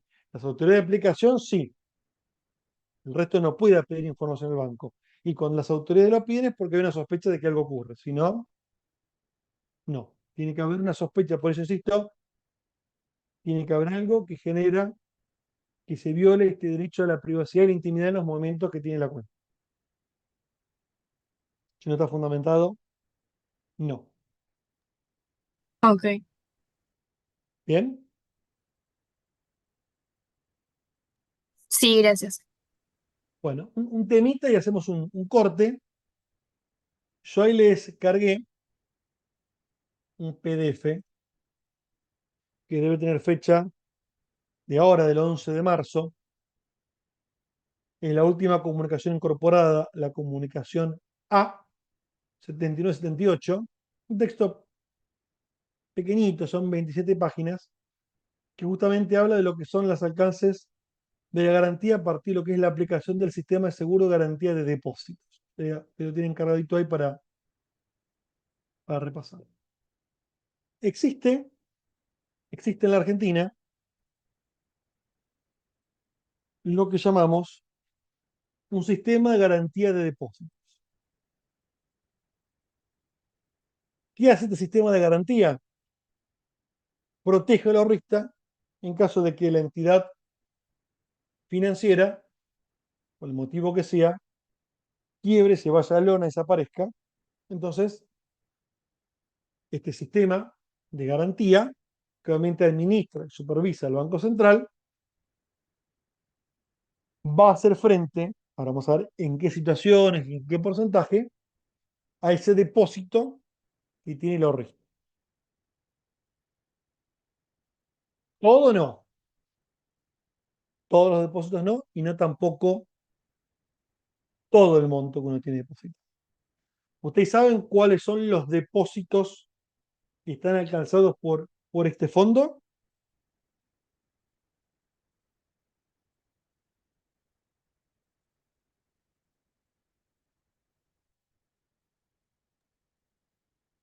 De a uno, no se desesperen, de a uno. Cuenta corriente. ¿Cuál? Bueno, sí, a ver. Se clasifican de otra manera, pero no importa. Cuenta corriente, ¿qué más?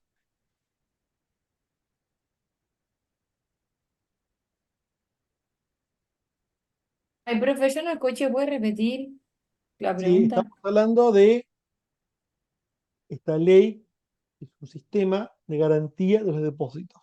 ¿Sí? Entonces la pregunta fue, ¿cuáles son los depósitos que están alcanzados? Porque no son todos los depósitos que están en el banco, ni tampoco todos los montos. Entonces alguien así me dijo, me nombró una cuenta. ¿No serían ¿Qué los cuenta nombró? depósitos a la vista, a plazo, de Ahí está. ahorro? Lo primero que cubre son los depósitos a la vista. Cuentas corrientes, caja de ahorro o cualquiera de las cuentas que yo les mencionaba hoy que sean depósitos a la vista. O sea que eso es lo primero, que es lo de rápida disponibilidad, por eso es a la vista. Si no es a la vista, es a plazo. Entonces, por ejemplo, los depósitos a plazo fijo. O sea que son en principio los dos tipos de depósito. Los depósitos a la vista y los depósitos a plazo, o eventualmente algún certificado de depósito que puede estar en moneda local o en moneda extranjera. O sea que esos son los depósitos que están alcanzados por esta ley. ¿Y cuáles son entonces los que no están alcanzados por esto?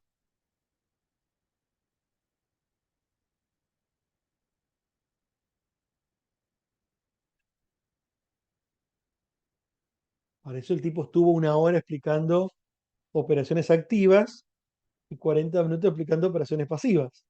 ¿Cuáles son los que no están alcanzados? Todas esas operaciones que usted estaba nombrando, ¿Y cuáles son todas esas operaciones que yo estoy nombrando? las que quedan Dígame fuera, una. digamos. Con una ya estoy contento, ¿verdad? Por ejemplo, servicio de las activas, o sea, las activas no deberían, ¿no?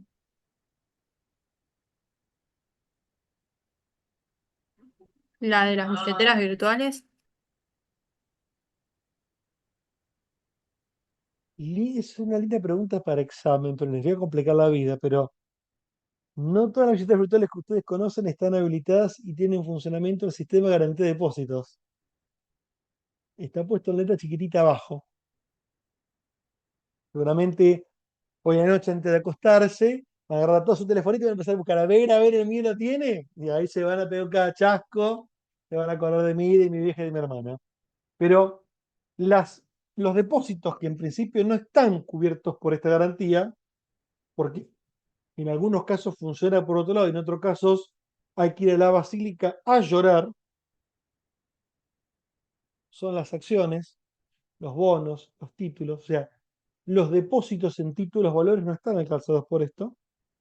Si son operaciones que están registradas entre la CNB, la Comisión Nacional de Valores, uno puede pedir un redireccionamiento de esas cuotas partes a otra entidad, porque el banco es simplemente una custodia. Eso es un trámite que lleva tiempo y tiene que estar todo completamente legal. Por eso les dije la semana pasada, revisen si alguien tiene inversiones, que eso esté declarado como corresponde en la CNB, porque si no, pelito para la vieja. ¿Pasa? Puedo escribir un libro sobre el tema. Después tenemos aquellos tipos de depósitos a plazo que depende cómo yo los ha contratado, si yo lo puedo retirar o no antes del vencimiento, los famosos depósitos precancelables, pueden o no estar alcanzados por este sistema de garantía de depósitos. Y los otros, que para eso el tío Uso arrancó la materia con esto, son esos depósitos que se hacen en entidades no bancarias o en entidades financieras no bancarias. Esas cajas de ahorro, esos planes de ahorro especiales que no necesariamente también están alcanzados por esto. O sea que yo empecé a poner un plan de ahorro y en el medio se fundió esa entidad financiera, chiriquitum, quitum, quitum. Por eso es importante leer la letra chica de ese contrato que estoy haciendo, porque sobre eso yo me puedo garantizar o no la guía. ¿Tiene límites? Sí. Esto suele ser por persona y por banco. Por persona y por banco. Porque estoy acá en presencia de gente que solamente debe tener más de una entidad financiera, porque todos tienen caritas de operar en más de un sistema. Hasta donde yo averigüé, porque esto cambia cada rato, pero la última información que tengo, ¿cuánta guita creen que se reconoce como máximo? ¿Cuánta guita creen que se reconoce como máximo por persona por banco? ¿Para realizar un depósito, profe? No, no, no, no, no. ¿Qué? La garantía. Ah, la Estamos hablando de garantía. la garantía. ¿Cuánto creen que está ese monto de garantía? 6 millones de Por pesos. persona. 6 millones. ¿Quién es? Muy bien, ¿dónde 6.500 no está era, profe? 6 millones, están 6 palos hoy. Lo iban a llevar a 7,5, hasta donde yo sé, todavía no estaba en 7,5, pero hoy por hoy, este sistema, si alguien está leyendo incluso la normativa que les colgué, dice 6 millones, está en 6 millones de pesos. Eso quiere decir, si yo tengo hoy en mi cuenta corriente, en mi caja de ahorro, 10 millones de pesos, se fundió el banco, 6 me reconocen, los otros 4, chiriquitum, quitum, quitum. Tengo un palo me reconocen. Ahora, cuando yo excedo ese monto, hasta 6 me reconocen.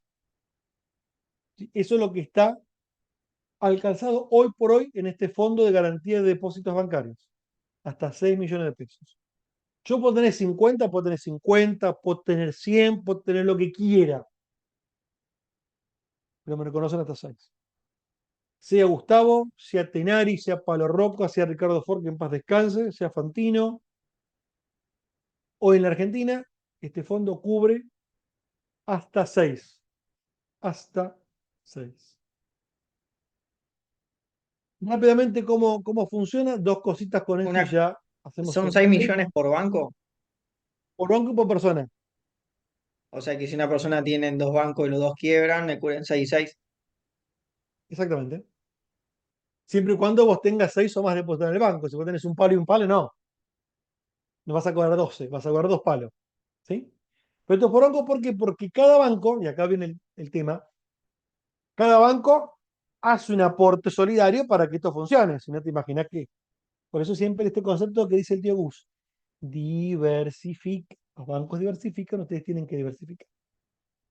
¿Cómo funciona esto rápidamente? Bueno, cuando un banco quiebra, ustedes saben, y ya lo leyeron en la ley de entidades financieras, el Banco Central lo que hace es agarra el control del banco, revisa esa cartera de cliente y ¿qué hace? Empieza a liquidar los activos.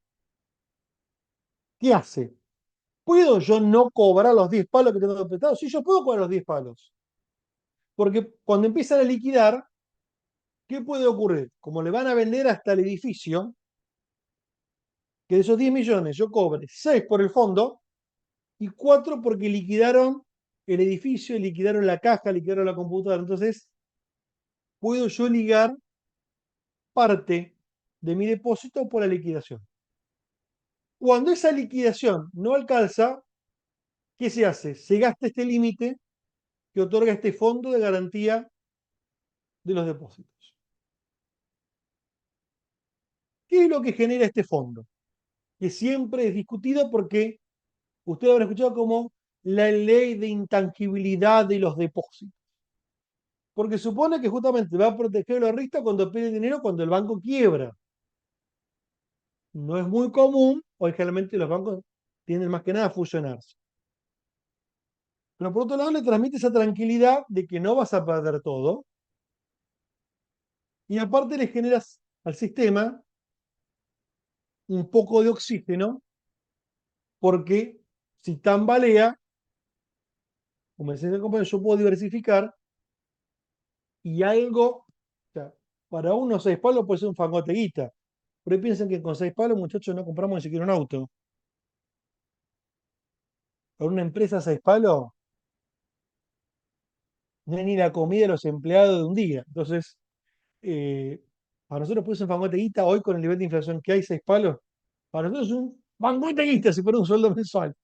Pero para una empresa hoy 6 lucas no es nada. ¿Mm? ¿Críticas que esto despierta? Sí, básicamente hay 3 grandes críticas. Pues ustedes lo van a leer y van a ver que pueden aparecer más, pero hay 3 críticas básicas. ¿Cuál creen que es la primera gran crítica que tiene este sistema de garantía de depósito?